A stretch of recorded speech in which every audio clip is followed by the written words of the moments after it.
उपस्थित धर्म प्रेमी श्रद्धावान जिज्ञासु भाइयों तथा सुशील बहनों, आज हमारा छठा पद आया है। कल हमने ओम ह्रीम श्रीम नमो लोए सहस्राणम की साधना की है। आज है नमो नाणस्स ज्ञान।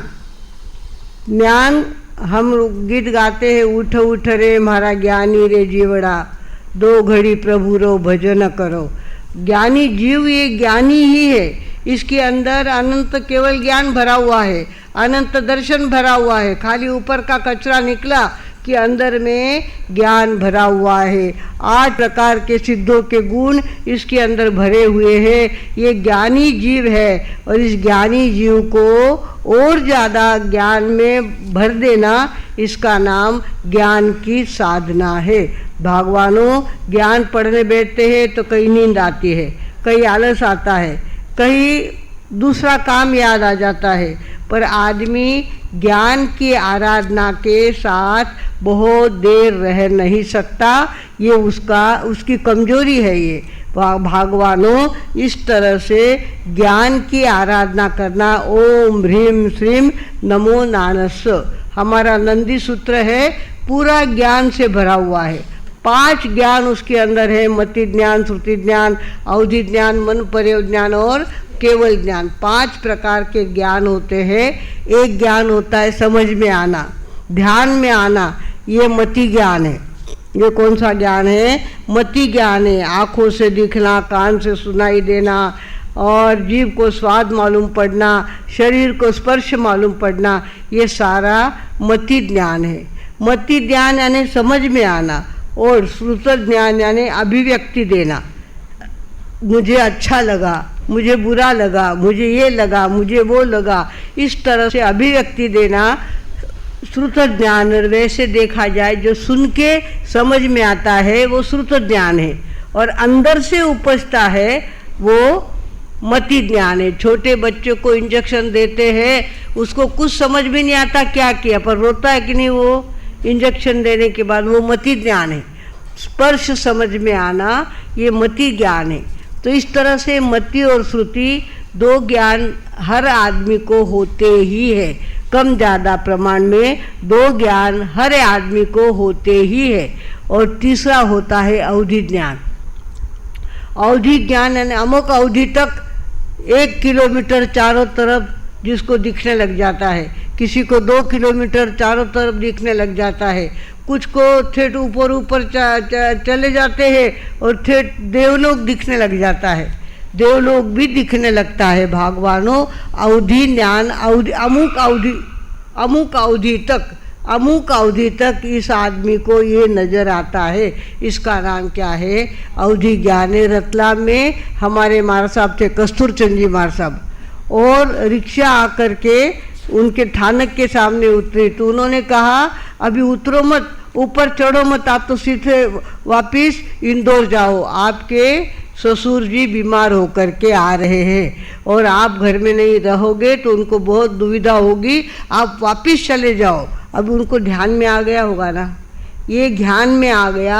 अवधि ज्ञान होता है, अमुक अवधि तक उनको सब दिखता है, इंट्यूशन आता है। कुछ लोगों को इंट्यूशन आता है कि ऐसा ऐसा होने वाला है, कुछ तो भी होने वाला है। इस तरह से इंट्यूशन का आना, कुछ आँखों के सामने दिखना, इसका नाम अवधि ज्ञान है। अभी सड़क पर कौन से कलर की गाड़ी चल रही है, जिसको अवधि ज्ञान मालूम होता है उसको ध्यान में आता है कि अभी सड़क से वो गाड़ी जा रही है, सड़क से वे लोग जा रहे हैं। इस तरह से भगवानों अवधि ज्ञान होता है। अमुक अवधि तक बातों को ध्यान में आना, बातों का ध्यान में आना, इसका नाम अवधि ज्ञान है। और एक होता है चौथा ज्ञान, मन पर्यव ज्ञान।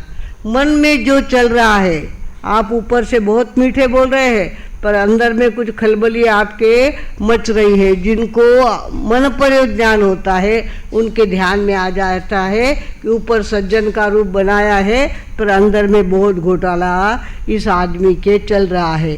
ऐसे मन पर्यव ज्ञान को, मन के सारे पर्याय उसको ध्यान में आने लगते हैं। और आखिरी होता है केवल ज्ञान। 3 लोक और 3 काल की सारी बातें स्पष्ट रूप से ध्यान में आने लगती है। जैसे हमको ये हॉल का सारा वातावरण ध्यान में आता है ना, 1 मिनट में एक आँख खुले कि कितने पंखे चल रहे हैं, कितने लाइट लगे हैं, कौन महाराज बोल रहे हैं, कितने महाराज आए हुए हैं, ये सारी बात आपको ध्यान में आती ना। ऐसे केवल ज्ञानी को 3 लोक और 3 काल का सब कुछ ध्यान में आता है, उनको केवल ज्ञान। केवल ज्ञान का मतलब ओनली, सिर्फ ज्ञान, ज्ञान और ज्ञान। ज्ञान समझ में आता है 3 लोक और 3 काल का ज्ञान समझ में आता है, उसको केवल ज्ञान। केवल यानी ओनली, सिर्फ ज्ञान ही हमारा स्वभाव है, हमारा अंतर का स्वभाव है। जीव और अजीव में यही फर्क है। इस छाते को कुछ समझ में नहीं आता, कौन यहाँ आया है, कौन गया है, पर हमको ध्यान में आता है कि आज छाता लगा हुआ है, वहाँ पे लाइट लगी हुई है। सारी बातें जीव के ध्यान में आती है, अजीव के ध्यान में नहीं आती। तो भगवानों, ये 5 प्रकार के ज्ञान होते हैं। ज्ञान की आराधना करने से ज्ञान बढ़ता है और ज्ञान की विराधना करने से ज्ञान घटता है। अच्छी अच्छी किताबों को रद्दी में डाल देना, आपके नाम से इतना बड़ा पर्दा आड़ा आ गया आपके ज्ञान में, और आपने ज्ञान की आशातना करी है।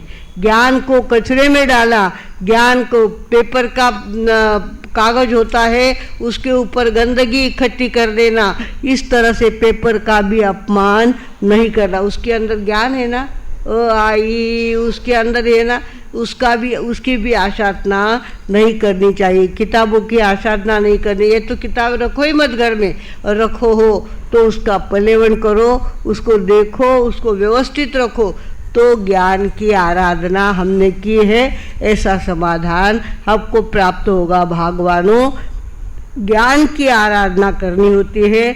आज हमने वैसे तो मंगलवारी में बहुत सारे दिए हुए, कितना लोग आप सब कोई उड़े 40 मंगलवारी में 40, अच्छा 108। तो इस तरह से उसके अंदर ज़्यादा गुण बताए हुए हैं, पर हम तो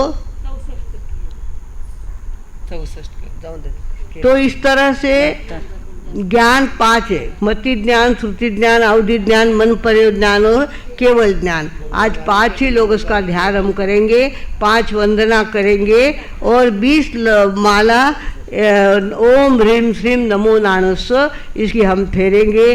भगवानों, ज्ञान अपने जीवन का बहुत बड़ा धन है।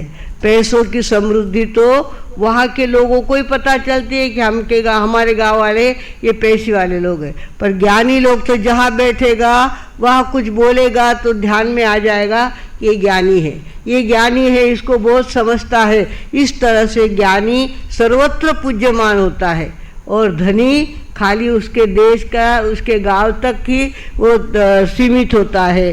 ज्ञानी और धनी में बहुत फर्क पड़ता है। भगवानों, हमारे ज्ञान की शक्ति में हम जब क्रोध, मान, माया, लोभ, इनके गंदे नाले इसमें पड़ने देते हैं, तब हमारा बहुत बड़ा नुकसान होता है। क्रोध करना हमारा स्वभाव नहीं, विभाव है। मान करना हमारा स्वभाव नहीं, विभाव है।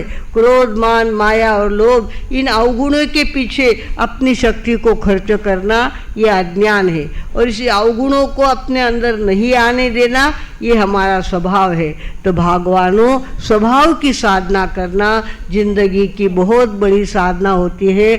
मैं अपने जीवन में क्रोध, मान, माया, लोभ के नाले नहीं पड़ने दूंगा, गंदगी नहीं पड़ने दूंगा, और जहाँ तक बने शब्द, रूप, रस, गंध और स्पर्श, इसका भी गलत उपयोग नहीं करूंगा। इस तरह का संकल्प करना यानी ज्ञान की साधना है।